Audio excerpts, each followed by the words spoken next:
Et bienvenue à tous dans Une semaine dans le monde. Retour sur 3 grandes actualités qui ont dominé cette semaine avec à mes côtés ce soir Karim Yayaoui, chroniqueur international et grand reporter à France 24. Bonsoir Karim, merci Bonsoir. d'être avec nous.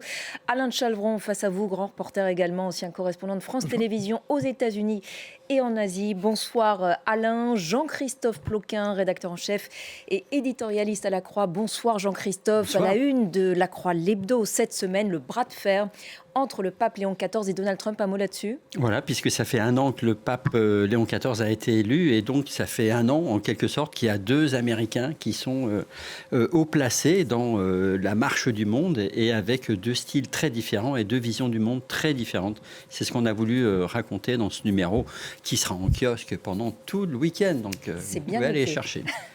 Merci Jean-Christophe. Et puis Laure Simoès, directrice éditoriale de Cartooning for Peace, est avec nous également ce soir. Bonsoir Laure, merci beaucoup d'être avec nous. Au sommaire donc ce soir, 60 jours après le début de cette guerre au Moyen-Orient, Donald Trump semble prêt à continuer sans l'autorisation du Congrès. Disposition pourtant prévue par la Constitution. Il a évoqué cette semaine un blocus prolongé du détroit d'Ormuz alors que les négociations avec l'Iran, vous venez de l'entendre, sont au point mort. Donald Trump se dit insatisfait de la toute dernière proposition iranienne. On y reviendra dans quelques instants. Pas de répit pendant ce temps pour le Liban où les frappes israéliennes se poursuivent. Au moins 6 morts encore aujourd'hui selon le ministère de la Santé. Les autorités libanaises attendent toujours le feu vert de Donald Trump pour une nouvelle session de négociation avec Israël. Et puis on reviendra aussi sur cette offensive sans précédent au Mali du groupe de soutien de l'islam et des musulmans affiliés à Al-Qaïda et de leurs alliés indépendantistes du Front de libération de l'Azawad contre plusieurs villes maliennes.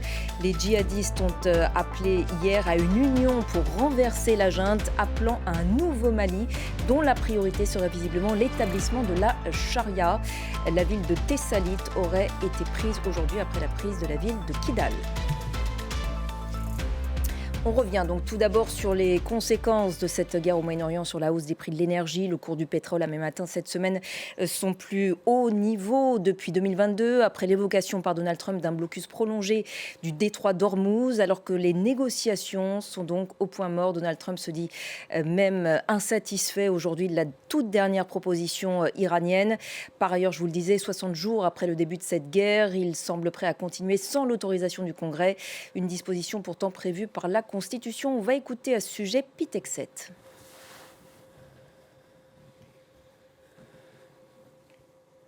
En ce qui concerne l'Iran, je m'en remettrai toutefois en dernier ressort à la Maison-Blanche et à l'avocat de la Maison-Blanche.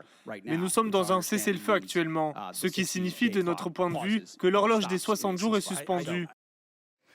Alors Karim, rejet tout d'abord de cette toute dernière proposition iranienne. Donald Trump se dit insatisfait et visiblement ce conflit va se poursuivre sans l'aval du Congrès. On vient d'entendre les justifications de Pete Hegseth. Oui, des justifications qui sont bien loin d'être inscrites dans une forme de légalité, puisqu'en gros, il dit que en fait, il y a un cessez-le-feu depuis le 7 avril, et donc on a arrêté l'horloge à ce moment-là, donc on n'a pas atteint les 60 jours, donc c'est vrai que c'est un petit peu court.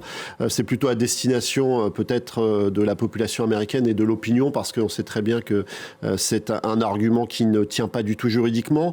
On sait que les Iraniens ont tracé des lignes claires, et ce n'est pas une surprise que Donald Trump juge totalement insuffisante cette proposition des Iraniens qui veulent toujours continuer à avoir une capacité nucléaire civile, puisqu'ils ont toujours nié avoir une volonté d'acquérir la bombe atomique. Et c'est vrai qu'ils restent dans la même logique, même si on a vu un certain nombre de dissensions pointé du côté du régime iranien, puisque depuis la mort du guide suprême, on sent bien qu'il y a des forces qui se sentent un petit peu poussées des ailes, notamment du côté de ce qui ressemble à un gouvernement, alors que depuis toujours, l'essentiel du pouvoir était entre les mains du guide suprême. On a vu qu'Ali Larijani avait réussi encore à continuer à cimenter un peu tout ça, mais avec sa disparition, sans doute que côté américain, on table sur d'éventuelles divisions qui, pour l'instant, ne fragilisent pas, semble-t-il, l'édifice politico-militaire iranien. Alain, sur ce bras de fer justement entre Donald Trump et les autorités iraniennes qui, selon les dernières déclarations, va encore se poursuivre.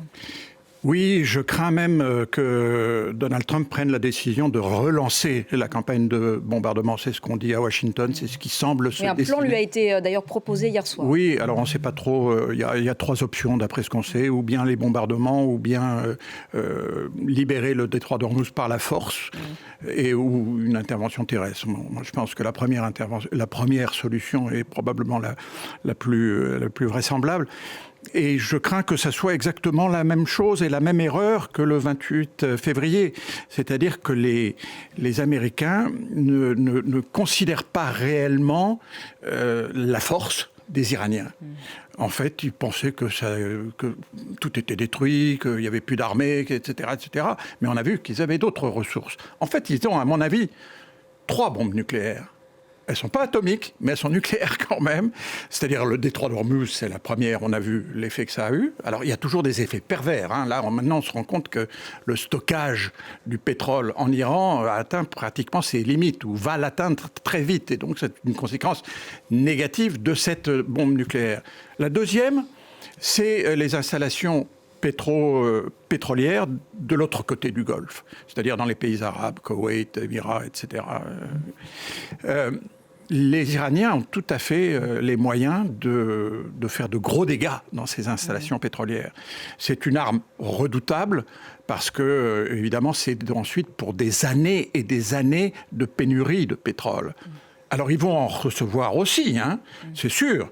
La première conséquence de ça, c'est que les pays arabes, et en particulier l'Arabie saoudite, qui représente quand même une certaine force, va rentrer dans la guerre et va se venger sur les installations pétrolières iraniennes. Mais on sait qu'ils s'en fichent un peu. Hein, voilà. Et la troisième bombe nucléaire, la pire, l'arme suprême, ce sont les usines de dessalement qui sont en face. Si on se met à détruire, et ils ont déjà montré qu'ils étaient capables de le faire, hein, il y a, je crois, au Koweït, une ou deux qui ont comme ça été détruites, c'est un signal. On peut les détruire. Et si on les détruit, c'est 60 millions de personnes qui se retrouvent sans eau. Voilà, tout simplement. Qu'est-ce qu'on va faire avec 60 millions de personnes sans eau? Alors, évidemment, c'est une arme tellement délicate à manier, tellement énorme, que je ne suis pas sûr qu'ils puissent se le permettre. Mais enfin, c'est toujours quelque chose que les Américains devraient garder quand même au fond de la tête. Au-delà de ça, Jean-Christophe, est-ce que Donald Trump a véritablement intérêt à ce que cette guerre se poursuive indéfiniment pour des raisons intérieures? Non, en fait, Donald Trump doit tenir compte de l'opinion américaine qui n'approuve pas cette guerre. Guerre qui a coûté très cher, hein, on l'a appris cette semaine, exactement. 25 milliards de dollars pour le moment. Hein. Exactement. Et puis, aux États-Unis, comme en France ou en Europe ou en Asie, le prix de l'essence a grimpé. Et c'est quelque chose qui pèse énormément sur le coût de la vie des Américains et sur le moral des Américains. Et c'est finalement le principal indicateur pour eux de la situation économique. Donc cette pression interne, elle est quand même très forte. Et puis, aussi bien l'Iran que les États-Unis, en fait, prennent en otage le monde entier actuellement, avec ce bras de fer qui se passe autour du détroit d'Ormuz. L'un comme l'autre veut en quelque sorte fermer le détroit. Les Iraniens veulent le fermer, veulent donc, on l'a entendu tout à l'heure, imposer un péage sur les bateaux des autres pays du monde au large du détroit d'Ormuz. Les États-Unis, c'est plus un blocus sur les ports iraniens, mais le résultat des deux, c'est que donc il n'y a plus de trafic, où il y a un trafic très infime qui passe avec des bateaux qui prennent des risques en quelque sorte pour sortir ou pour entrer dans le détroit d'Ormuz, plutôt pour sortir. Et tout ça a fait un goulot d'étranglement sur l'économie internationale. Et donc, ça entraîne un ralentissement de la croissance. Là, les chiffres qui sont sortis hier en Europe sont très clairs. La croissance va ralentir ou va être atone en Europe dans les prochains mois. Et donc, merci les amis. Enfin, donc, votre bras de fer, là, sur ce détroit d'Ormuz, a un impact également extrêmement fort en Asie. Et malgré tout, c'est quand même des sujets qui sont évoqués par les dirigeants du monde, et c'est quand même des conversations qu'ils ont avec Donald Trump pour le presser de mettre fin à cette situation. Donald Trump, vous avez évoqué les 25 milliards que ça aurait coûté. Ça, c'est le chiffre qui a été avancé par le Pentagone, mais d'après un certain nombre de médias qui ont des sources officielles au Pentagone anonymes, ça serait plutôt autour de 40 à 50 milliards. Et d'ailleurs, c'est pour ça que très rapidement, on a vu Abbas Araghchi, le ministre des Affaires étrangères iranien, expliquer que c'était plutôt autour de 100 milliards et presque s'adresser en anglais à l'opinion américaine pour leur dire « Regardez ce que ça vous coûte très cher ». Et d'ailleurs, les derniers sondages qui ont été faits entre le 24 et le 27 avril dernier montrent que Donald Trump a encore régressé dans l'opinion américaine. Autour de 34% des Américains seraient satisfaits de la manière dont il mène sa barque. Et lorsqu'on s'arrête sur la façon dont il gère l'économie et le pouvoir d'achat des Américains, on tombe à 27%, c'est-à-dire un score qui est pire que le pire score de Joe Biden et évidemment bien pire que tous les scores qu'a pu obtenir Donald Trump lors de son premier mandat. Donc il est clairement sous pression et on le sait, il regarde avec beaucoup d'attention les sondages. Pendant ce temps, et alors que les prix de l'énergie, on l'a dit, explosent, notamment le prix du pétrole, les Émirats arabes unis annoncent sortir de l'OPEP. D'ailleurs, ce retrait est effectif depuis aujourd'hui. Pourquoi ce retrait maintenant ? Je pense que les Émirats prennent une tangente par rapport au reste du Golfe et des autres pays arabes. On le sait maintenant qu'ils ont des liens assez étroits avec Israël, puisque Israël apparemment va même assurer une partie de la sécurité des Émirats avec des moyens anti-aériens. Donc ça, c'est une première explication. Et puis, les Émirats s'estiment maltraités par l'OPEP, qui ne leur donnerait pas un quota suffisant. Et donc, ils décident de prendre leur liberté. Ça s'explique aussi, c'est le dernier point, par la reconstruction qu'il va falloir faire. Ils ont subi beaucoup de dégâts. Ça a été le pays le plus touché par les Iraniens, plus qu'Israël même. Et donc, il va y avoir un coup de reconstruction. Voilà, je pense que tout ça explique un petit peu la sortie de l'OPEP. Pour autant, on sait que les pétroliers, quels qu'ils soient, donc émiratis inclus, passent aussi par ce détroit d'Ormuz qui est toujours bloqué. Donc, il n'y aura pas d'effet tout de suite sur les prix. Effectivement, c'est donc une évolution à moyen terme. C'est l'impact de cette décision des Émirats arabes unis. C'est effectivement aura vraiment un impact quand le détroit sera rouvert. Mais effectivement, c'est un changement majeur. L'OPEP, c'est donc cette organisation qui avait été créée dans les années 70 pour permettre aux pays exportateurs de pétrole d'avoir une politique coordonnée et d'avoir une sorte d'outil de pression finalement sur les pays consommateurs. Et au fil des années, et notamment depuis les 10 dernières années, l'OPEP a peu à peu perdu une sorte de prééminence. Elle représentait, je crois, 40% à peu près des exportations mondiales, ce qui est en même temps très important. Ça pèse quand il s'agit de fixer les prix et de fixer les quotas de production. Mais les États-Unis aujourd'hui sont devenus le premier exportateur de pétrole, suivi de la Russie et seulement en troisième de l'Arabie Saoudite.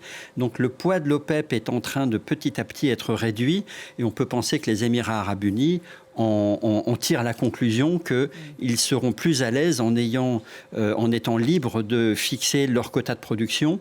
Et effectivement, comme le disait Alain de Chalvron, dans une stratégie géopolitique où on voit qu'ils veulent aussi se détacher du Conseil de coopération du Golfe, donc de l'Arabie Saoudite. Voilà, de l'Arabie Saoudite. On voit que depuis plusieurs années, il y a une tension très forte et même que sur beaucoup de fronts au Yémen, mais aussi en Afrique, au Soudan. Et même y compris sur cette riposte ou pas apporter face aux attaques iraniennes. Les Émirats et l'Arabie Saoudite aujourd'hui ont vraiment des positions divergentes et les Émirats arabes unis en prennent acte et s'émancipent effectivement avec un axe où ils s'adossent davantage sur Israël et les États-Unis.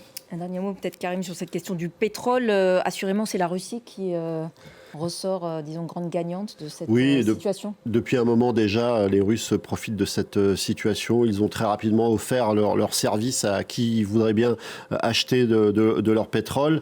Et c'est vrai que pour Vladimir Poutine, c'est une occasion en or. C'est vrai que les cours restent extrêmement élevés. On en a parlé tout à l'heure, mais aussi du côté des États-Unis où ça atteint à la pompe quelques $4,20 le gallon. C'est extrêmement élevé pour les Américains. alors qu'on sait très bien qu'ils en ont du pétrole.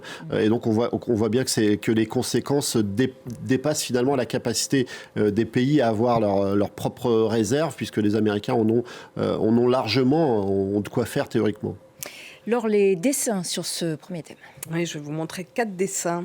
Et je n'ai pas résisté au plaisir de vous montrer ce premier dessin du grand dessinateur hollandais Joep Bertrams, qui a été publié dans Le Temps et que j'espère nous allons voir dans quelques secondes à l'écran. Le voici.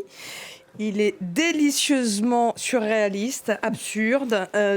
Voilà, c'est ce portrait du dieu mythique d'Ormuz, tout puissant, n'est-ce pas, sur ce détroit de Trump. Détroit rebaptisé d'ailleurs Détroit de Trump. N'est-ce pas? Donc voilà le détroit de Trump. Ou comment bloquer le détroit que l'on veut débloquer, ou comment aussi s'embourber dans une guerre qui nous échappe totalement. Bon, j'ai pas résisté à vous présenter ce portrait. Il y a quelque chose de l'arroseur arrosé, de Gulliver. Bon, bref, on peut tout imaginer.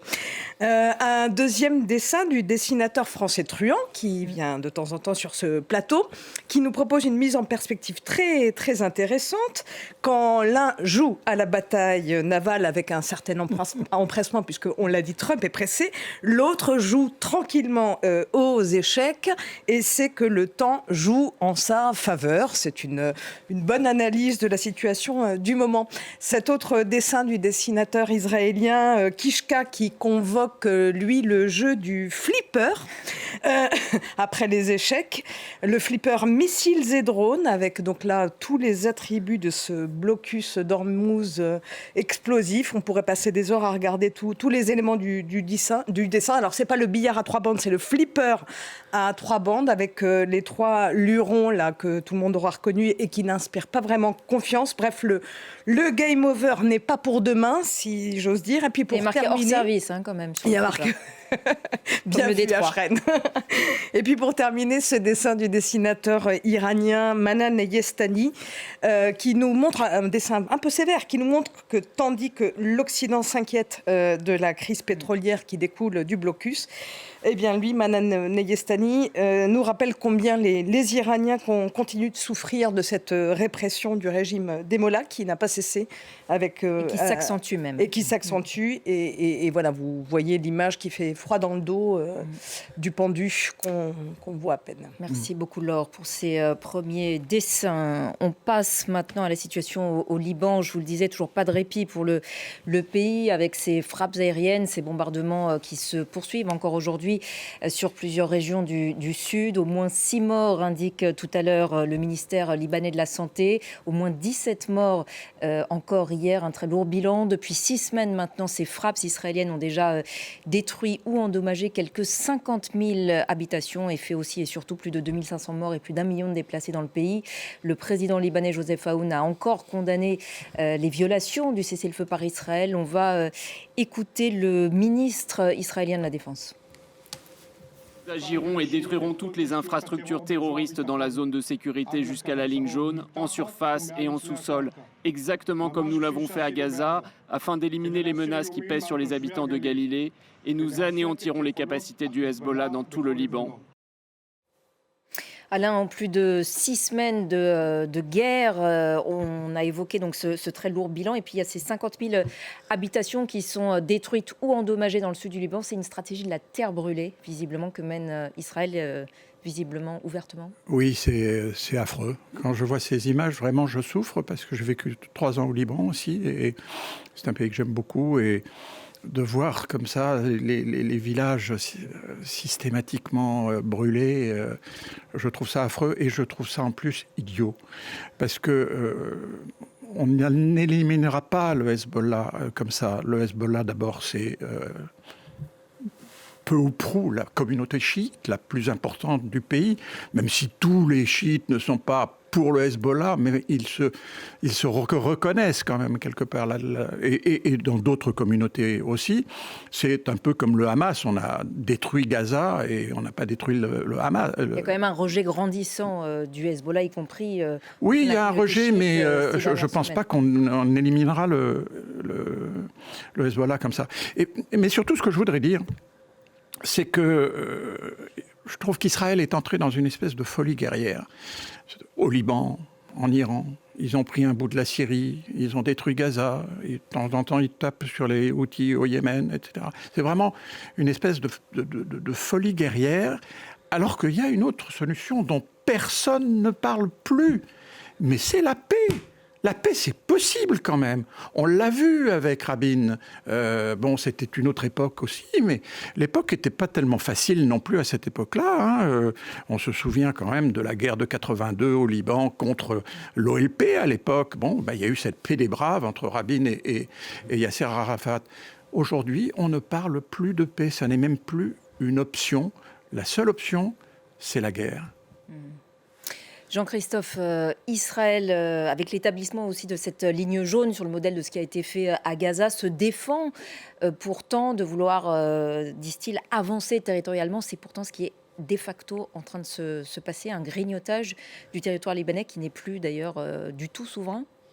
Actuellement, voilà, ce que dit Israël, c'est qu'il y a donc une limite de 10 km en profondeur, enfin à partir de la frontière entre Israël et le Liban. Hop, ils créent une sorte de bande territoriale de 10 km dans lequel donc ils sont dans cette stratégie de destruction qu'a décrite le ministre de la Défense à l'instant, c'est-à-dire à la fois l'objectif officiel, c'est de détruire toutes les capacités qu'a le Hezbollah de mener des opérations commando, mais aussi d'envoyer des missiles ou des roquettes sur le nord d'Israël.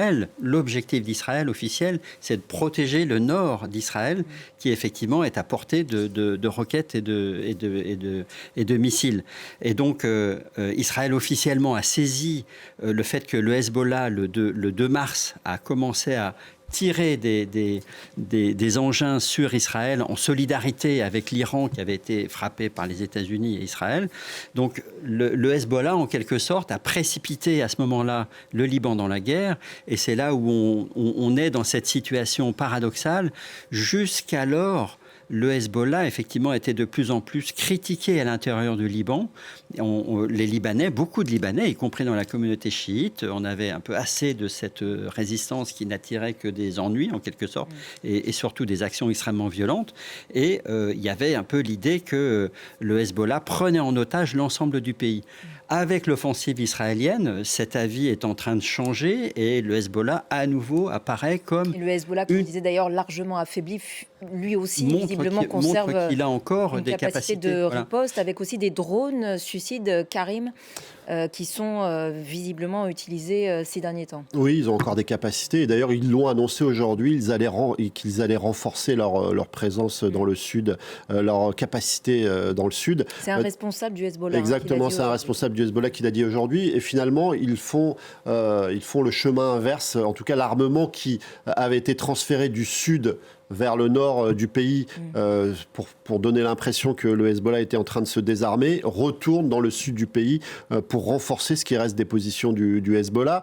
Et je suis tout à fait d'accord avec vous sur ce que vous disiez à l'instant, sur le fait qu'au moment où le Hezbollah s'est engagé après l'attaque américano-israélienne contre l'Iran, en soutien à l'Iran, il y avait une grande partie de la population qui était hostile et qui estimait que le Hezbollah était le facteur du chaos. Mais depuis qu'Israël frappe avec autant de force, depuis ces images de milliers, de centaines de milliers, de millions de personnes qui ont gagné le nord du pays pour tenter de se réfugier, depuis aussi qu'Israël a frappé des zones qui par le passé étaient épargnées, notamment dans les quartiers chrétiens, eh bien cette vision est en train de changer. L'ennemi devient Israël et le Hezbollah, d'ailleurs, Raghai Hardy s'en prend aux autorités libanaises qui l'accusent aujourd'hui de trahison, estimant qu'il n'y a pas de négociation possible avec Israël, rappelant aussi que lorsque le Hezbollah avait décidé d'entrer en guerre, entre guillemets, en frappant Israël, eh bien, auparavant, Israël avait, à des centaines, voire des milliers de fois, eh bien, violé ce cessez-le-feu qui était à l'œuvre depuis 2024, notamment suite à la mort d'Hassan Nasrallah. Par rapport à ce que Karim est en train de dire justement sur ces fractures de la société libanaise, par rapport à tout ce qui est en train de se passer, puis vis-à-vis aussi du Hezbollah, est-ce qu'on peut, ou c'est complètement exagéré, craindre une nouvelle guerre civile ? Oh là là, mon Dieu. Oui, on peut la craindre, c'est sûr. J'espère qu'on va pouvoir l'éviter. Les Libanais ont quand même retenu la leçon. Hein. Les années de guerre civile ont été affreuses de 75 à 90, c'est-à-dire sur 15 ans quand même. Donc je pense qu'on va tout faire pour l'éviter. Il y a quand même un État libanais plus fort aujourd'hui qu'à l'époque, avec un président qui est à peu près respecté, un Premier ministre aussi. Qui a pris aussi des positions fortes ces dernières semaines vis-à-vis de l'Iran et du Hezbollah d'ailleurs. Justement pour faire avancer ces négociations. Oui, bien sûr, mais bon, je ne sais pas si ça aboutira. Franchement, je ne suis pas très, très optimiste, mais pour ce qui est de la guerre civile, j'ai vraiment l'espoir que les leçons du passé ont été retenues. La difficulté, c'est que c'est l'Iran aussi qui pèse derrière. L'Iran qui a quand même perdu beaucoup de positions depuis 3 ans. Et parmi les alliés que l'Iran avait dans la région, notamment la Syrie, le régime syrien de Bachar el-Assad est tombé. Et donc ça, c'est une pièce très importante qui manque dorénavant dans tout le dispositif d'influence de l'Iran dans la région. Et le Hezbollah, aujourd'hui, ça reste une force très importante dans ce dispositif d'influence iranien. Et donc les Iraniens pèsent extrêmement fort sur le Hezbollah pour que il n'y ait pas de négociation avec le Liban. Les tensions sont quand même très fortes. À un moment, le Liban a voulu expulser l'ambassadeur d'Iran. L'ambassadeur n'a pas voulu partir. Le président, effectivement, Joseph Aoun, est très soucieux de réaffirmer le poids de l'armée libanaise. C'était l'ancien chef d'état-major.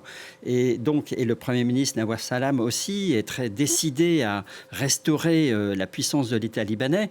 Mais aujourd'hui, c'est l'Iran qui est un facteur extrême de blocage, et effectivement, qui peut-être est prêt à pousser le Hezbollah à affronter l'armée libanaise ou à commettre des attentats suicides. Enfin, c'est un scénario qui peut être très, très dangereux.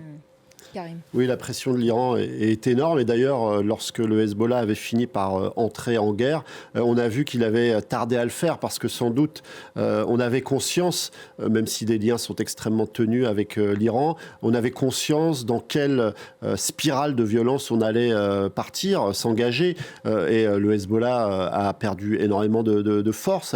Ils ont été quasiment décapités en 2024.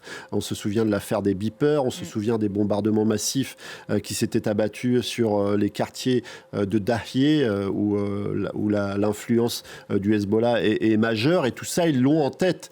Et c'est seulement la pression considérable qu'exerce l'Iran qui fait qu'aujourd'hui, le Hezbollah s'engage avec tant de force face à Israël.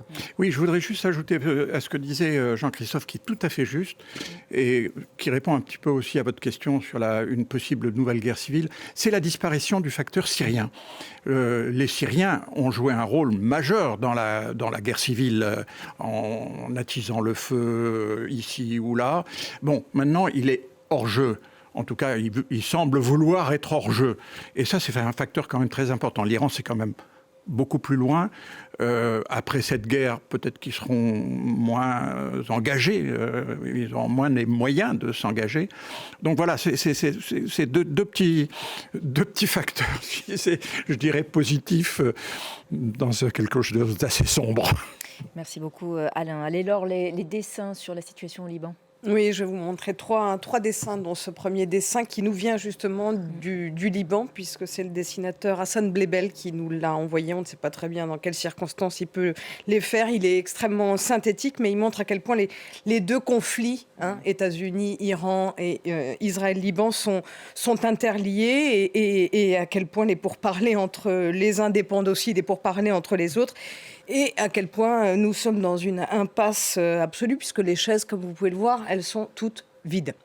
Un autre dessin du dessinateur français La Serpe, on l'a dit, au Liban Sud, l'ONU dénonce les démolitions systématiques de villages par Israël, qui cherche à carrément créer ce qu'on appelle des zones stériles. Le mot fait un petit peu frémir.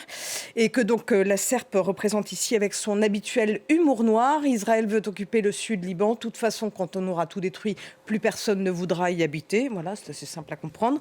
Et puis pour terminer, ce dessin du dessinateur français Yass, voilà, résultat, un pays exsangue et des civils qui, comme toujours, payent le prix fort de ces conflits. Voilà, on le rappelle, plus de 2500 morts, parmi lesquels de nombreux enfants. Merci Laure. Allez, dernier thème d'une semaine dans le monde ce soir. L'offensive djihadiste au Mali, 13 ans après l'opération Serval qui avait permis en coordination avec les troupes maliennes de stopper l'avancée de ces forces djihadistes en direction de Bamako et de restaurer l'intégrité territoriale du pays. Cette offensive, donc sans précédent, depuis le week-end dernier, du groupe de soutien de l'islam et des musulmans affiliés à Al-Qaïda et de leurs alliés indépendantistes touaregs du Front de libération de l'Azawad contre plusieurs villes maliennes. On a évoqué en début de semaine la prise de Kidal, extrêmement importante, et puis aujourd'hui la prise de la ville stratégique de Tessalit dans le nord, non loin de la frontière algérienne. Attaque donc sans précédent par leur ampleur, par leur aspect coordonné. Mort aussi dans toute cette situation du numéro 2 de la junte à Bamako, dont c'était d'ailleurs l'inhumation hier jeudi. Les djihadistes ont depuis appelé à une union pour renverser cette junte dans un communiqué. Regardez. Nous appelons tous les patriotes sincères, sans distinction aucune, à se lever et à unir nos forces dans un front commun, parce qu'il est impératif de mettre fin à la junte pour une transition pacifique et inclusive pour un nouveau Mali. Jean-Christophe, ce qu'on ne voit pas dans ce communiqué, c'est que ces djihadistes appellent aussi ouvertement à l'établissement de la charia, directement. Oui. Sans doute qu'ils ne seraient pas en mesure de vraiment imposer un régime à la façon des talibans. On est vraiment dans une situation très différente, par exemple, de l'Afghanistan. Donc ils ne veulent pas prendre le pouvoir, mais... Alors, est-ce que... Voilà, c'est une vraie question. Certains experts pensent que ces djihadistes, donc le GNIM, n'a pas vraiment les moyens, d'ailleurs, même de prendre Bamako. Bamako, c'est quand même une ville de 4 millions d'habitants. C'est très, très vaste, très étendu. Alors, ils sont en train de l'asphyxier quand même par un blocus, toutes les routes sont coupées. Mais c'est autre chose, vous voyez, c'est autre chose de faire un blocus, donc de bloquer les principales routes, que de conquérir une métropole de 4 millions d'habitants. Donc tout n'est pas écrit et le régime, la junte n'est pas encore tombée. On voit bien qu'il y a une guerre des communiqués, mais voilà, beaucoup reste encore enfin voilà, c'est encore très incertain. Ce qui se passe au nord est aussi très important, parce que là, au nord du Mali, on voit que la rébellion qui a majorité touareg va très vraisemblablement étendre aussi son emprise. Donc on a un peu cette alliance avec au nord les rébellions majoritairement touareg et puis dans le centre ce groupe djihadiste qui est lui-même composé de mouvements assez divers. Et donc, oui, la pression sur la junte est extrême et elle a subi des dégâts très importants. Mais voilà, elle garde quand même encore une capacité de résistance. L'une des interrogations, c'est est-ce que la junte va rester unie ? Parce que finalement, les militaires maliens eux-mêmes, entre eux, ne sont pas forcément tous d'accord sur la stratégie à mener. L'alliance avec la Russie fait quand même problème à un certain nombre d'entre eux. Voilà, c'est cette situation extrêmement complexe qui est en train de se dérouler. Et c'est vrai que vous avez rappelé les événements de 2013.